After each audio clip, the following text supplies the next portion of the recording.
Hi, in this video we're going to take a quick look at functions. So functions, well, there's lots of functions that are built into Python. Some are available just by default. As soon as you start running Python, you have a lot of things that are available. For example, if we take S to be some kind of list, then we have the len function, which just returns the number of elements in S. So that's built in.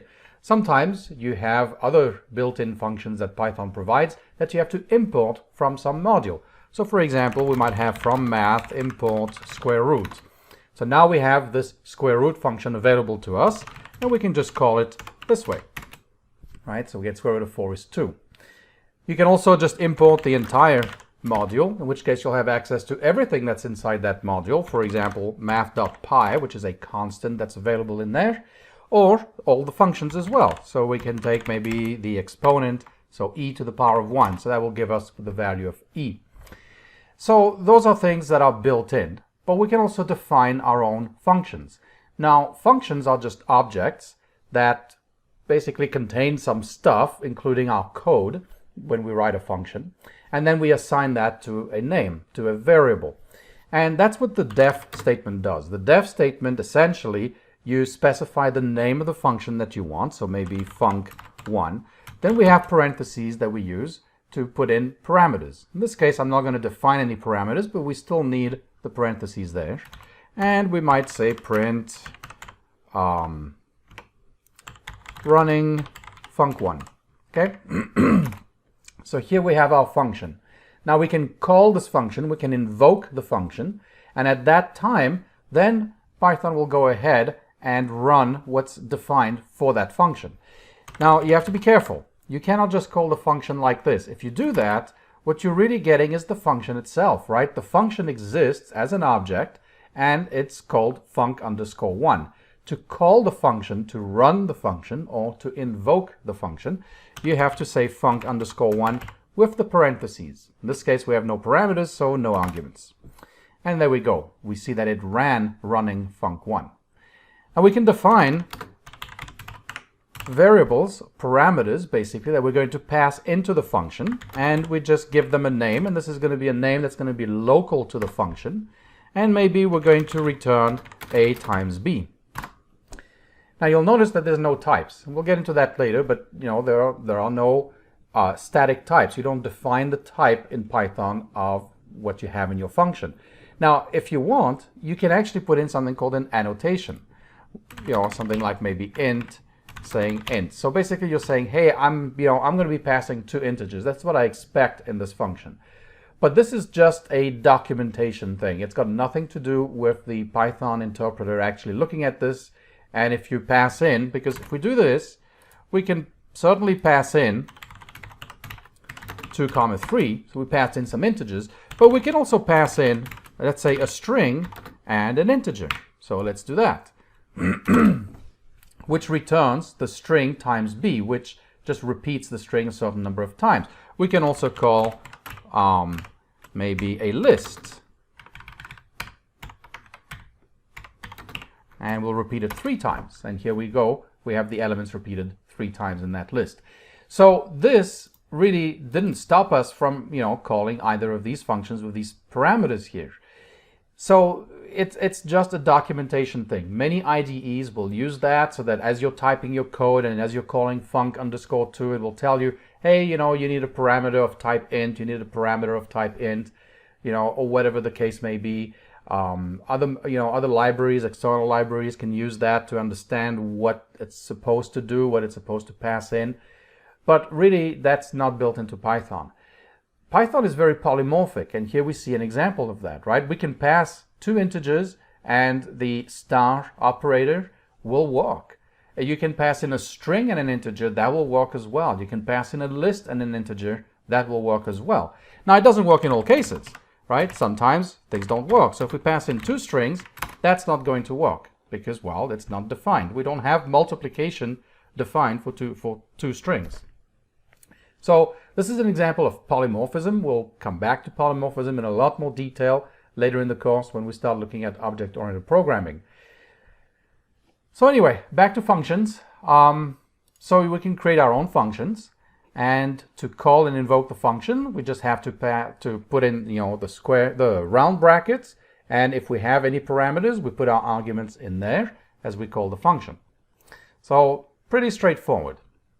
The next thing is that functions are just like a variable in the sense that it's just a name. This func2 here is just a name. And as we saw earlier, if we don't call func2, if we just do this, then it tells us that this is a function. This is a function that exists and it was assigned to the name. And that's what def does. Def basically, as soon as Python encounters this statement over here, this def statement, it looks at this and say, okay, you want to create a function which is going to be named func2. It's going to have these parameters, and this is the code that's inside func2. But it doesn't execute the code inside func2 at this point. It doesn't even really look at it. It kind of stores it and puts it away into an object. The only thing it does is it creates the function and the metadata around the function to include things like the parameter list and so on, and also the code block that's associated with the function. But it's not the function itself. In fact, what we can do therefore is we can call functions inside this that haven't been defined yet. So if you have a piece of code like this, so def func1, let's redefine func1, and here I'm going to return the result of calling func2. Now you'll notice that func2 hasn't been defined yet. So here I'm going to now define func2, and actually we already have func1 and func2, and so you might think that this is working because we have that. So let me go ahead and call it func3, and we'll call func4. We've never seen those functions before. They don't exist. They're not built in. So let's see if this works. And then here we'll return running func4. Okay. So at this point, I can just run this code, and these functions have been defined. They're fine. They exist. They're there. But you'll notice we didn't get an error, because even though we called func4 here, it didn't exist. It wasn't even defined yet. But that's okay. Python doesn't care about that because it's just creating the function right now. So this will work. And if we call func3, now at this point, now it's going to look at the code inside func3 and execute it. And so at that point, it's going to require func4 to exist. And of course, it works just fine. If we had done this instead, def func, now I'll use 5, def func5, and we'll return func6.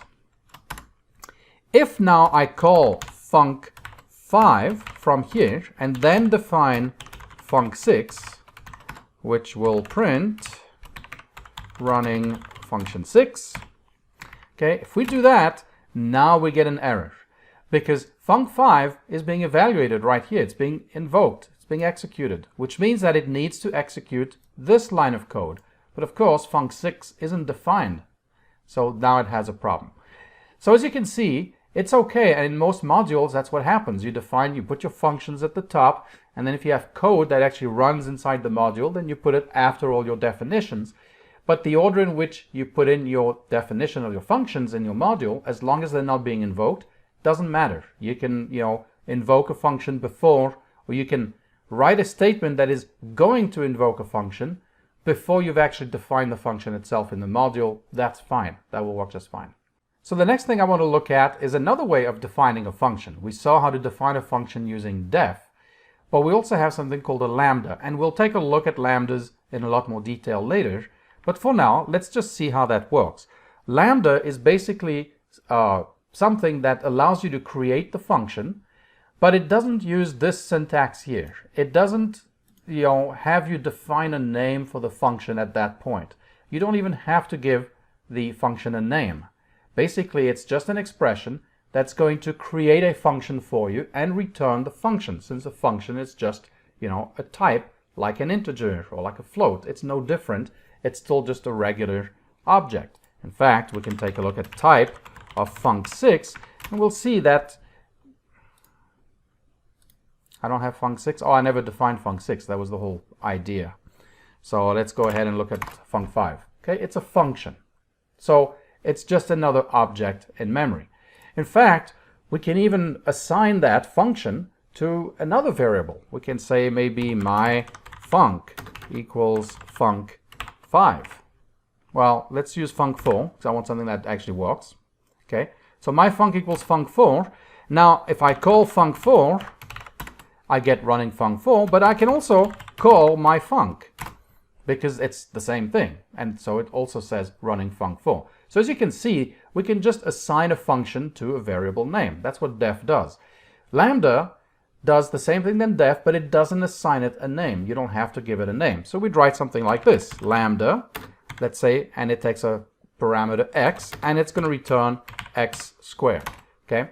And so what did this do? Well, as you can see, it returned a function.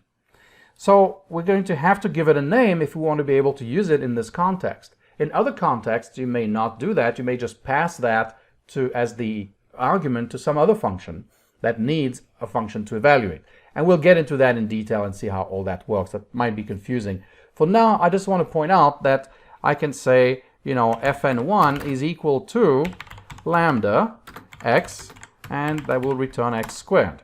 So now we've given it a name. We've given this thing here, this function, a name called fn1. And now we can call fn1 and we can pass in a parameter of 2 and we get 4 back. So those are lambdas. We'll take a look at lambdas in a lot more detail later on in this course. But what I wanted to point out is that it's just a function, right? Just like def is. And functions are just objects that we can assign to variables and then invoke them by using this parentheses over here. So that's how we invoke the functions. But fn1 itself, it's just that lambda function. All right, so it's no different than a regular function.